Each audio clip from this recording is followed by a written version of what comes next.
வணக்கம். இவங்க ஒரு 4 கிலோவாட்டு ஹைப்ரிட் சிஸ்டம் போட்டிருக்காங்க. 600 வாட்ஸ் பேனலு. அதில் 7 பேனல் போட்டிருக்கோம்.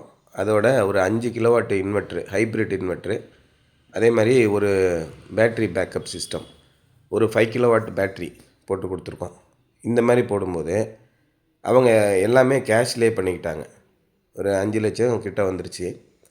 ஒரு வருஷத்துக்கு முன்னாடியே அவங்க வீட்டுக்கு யூபிஎஸ் போடணும் அப்படின்னு எங்களை கான்டாக்ட் பண்ணியிருந்தாங்க. அப்போ நம்ம அதுக்குரிய ஏற்பாடுகளை பண்ணும்போது, திடீர்னு அப்புறம் மனசு மாறி வேணாம் அப்படின்னு சொல்லிட்டாங்க. சரின்னு அப்புறம் திரும்ப நம்ம எடுத்துகிட்டு வந்துட்டோம். ஏன்னா அது அப்பார்ட்மெண்ட்டாக இருக்கிறதுனால நிறைய ரூல்ஸ் ஃபாலோ பண்ண வேண்டியிருக்கு. அப்புறம் நாங்கள் அவங்க செக்ரட்டரிலாம் பேசினோம். அப்பார்ட்மெண்ட் செக்ரட்டரிகிட்ட பேசி அவங்களுக்கு போடுறதுக்கு இடம் இல்லை, போட முடியாதுன்னு சொல்லிட்டாங்க. ரொம்ப ரிஸ்க் எடுத்து தான் பண்ணியிருக்கோம். காற்றையும் தாங்கணும், அதே நேரத்தில் பில்டிங்லேயும் எந்த விதமான பர்மனெண்ட் டேமேஜ் பண்ணக்கூடாது. அந்த மாதிரிலாம் பலவிதமான கஷ்டங்கள். இது எல்லாத்துக்கும் சேர்த்து நம்ம ஒரு சொல்யூஷன் கொடுக்கணும். நான் தான் எப்பயுமே சொல்லுவேன், இந்த கஸ்டமர் சைட்டில் அவங்கவுங்களுக்குன்னு தனியாக இண்டிவிஜுவலாக கஸ்டமைஸ்டு சொல்யூஷன், டெய்லர் மெய்டுன்னு சொல்லுவாங்க. அது மாதிரி தான் இங்கே பண்ணி கொடுத்துருக்கோம். ரொம்ப கேர்ஃபுல்லாக டிசைன் பண்ணி, அதுக்குரிய ஸ்ட்ரக்சர் கொடுத்து, அந்த ஸ்ட்ரக்சரில் வேறு எதுவும் பிரச்சனை வராமல் பார்த்து, அப்பார்ட்மெண்ட்டில் இருக்காங்கன்னா அவங்களுக்குன்னு உரிய ஏரியாவில் தான் பண்ண முடியும். அந்த மாதிரி நம்ம இங்கே 600 வாட்ஸ் பேனல் ஒரு 7 பேனல் போட்டு கொடுத்துருக்கோம்.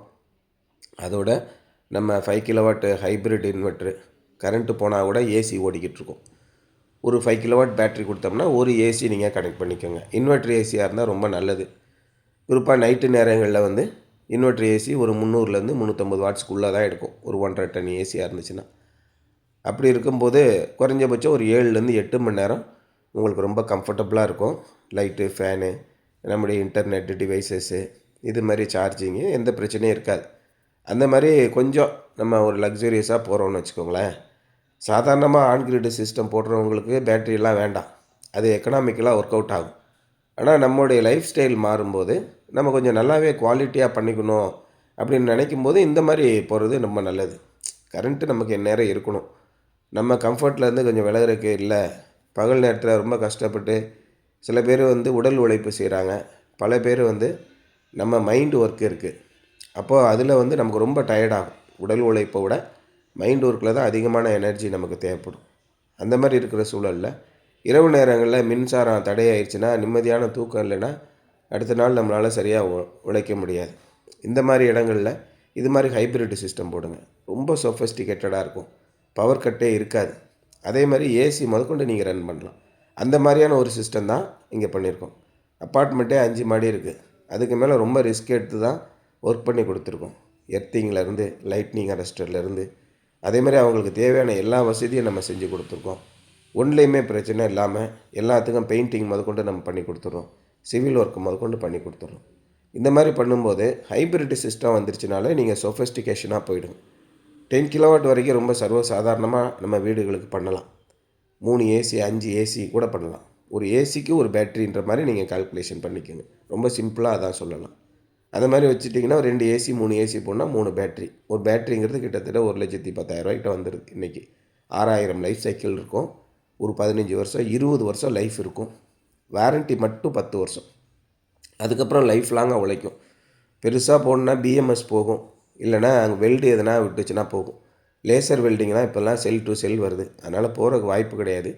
டீக்ரேடேஷன் இருக்கும். ஒரு பேட்ரி அப்படி இருக்குன்னா 5 கிலோவாட் அப்படின்னா round trip efficiency, depth of discharge, அதை விட செல்ஃப் எஃபிஷியன்சி இதெல்லாம் சேர்ந்து ஒரு 4.3 யூனிட்டு ஒரு 5 கிலோவாட் பேட்டரியிலேருந்து நீங்கள் எடுக்கலாம். அப்போ நமக்கு ஒரு பேட்டரியிலேருந்து 4.25 யூனிட்னு வச்சுக்கோங்க. 5 யூனிட் உள்ள பேட்டரியில் சார்ஜ் பண்ணோம்னா 4.25 யூனிட் எடுக்கும். ஒரு 3/4 யூனிட் அதில் சேதமடைய தான் செய்யும், இழப்பு ஏற்படும். அப்படி இருக்கும்போது ஒரு 3 பேட்டரி போடுறீங்கன்னா ஒரு 13 யூனிட் எடுக்கலாம் அப்படின்ற மாதிரி ஒரு கணக்கு வச்சுக்கோங்க. அப்போ நமக்கு என்னென்ன பேக்கப் தேவை, எத்தனை ஏசி போட போகிறோம், எவ்வளோ இதுன்னு நம்ம ப்ரூடெண்ட்டாக ஜட்ஜ் பண்ணிக்கிட்டிங்கன்னா அதுக்கு தகுந்த மாதிரி சிஸ்டம் நம்ம டிசைன் பண்ணிடலாம். ரொம்ப ரொம்ப சக்ஸஸ்ஃபுல்லாக இருக்கும். இது மாதிரி ஏமாற்றம் அடையாமல் நம்ம முதலையே பிளான் பண்ணிக்கணும். ஒரு வருஷம் இவங்க பலவிதமாக யோசனை பண்ணி கூட திரும்ப சொன்னாங்க, நீங்கள் இந்த மாதிரி பண்ணிடுங்க. அப்போ ஒரு முடிவு எடுக்கிறதுக்கு பல்வேறு ஆப்ஷன் அவங்க யோசிச்சுருக்காங்க. கடைசியில் 100% அவங்களுக்கு சக்ஸஸ்ஃபுல்லாக நம்ம வீட்டுக்கு யூபிஎஸ் வேண்டாம், யூபிஎஸ்க்கு நம்ம பணம் செலவழிக்கிறதுக்கு ஒரு ஹைப்ரிட் சிஸ்டமாக போட்டோம்னா ஏசி முதற்கொண்டு ஓட்டலாம். ஒரு லித்தியம் ஃபெரஸ் பாஸ்பேட் யூபிஎஸ் வாங்கி அதை நம்ம வந்து லைட்டு ஃபேனுக்கு மட்டும் பயன்படுத்துகிறத விட இது மாதிரி ஒரு பெரிய பேட்டரியாக போட்டு ஹைப்ரிட் சிஸ்டமாக போட்டுட்டோம்னா ஏசி முதற்கொண்டு ரன் பண்ணலாம்.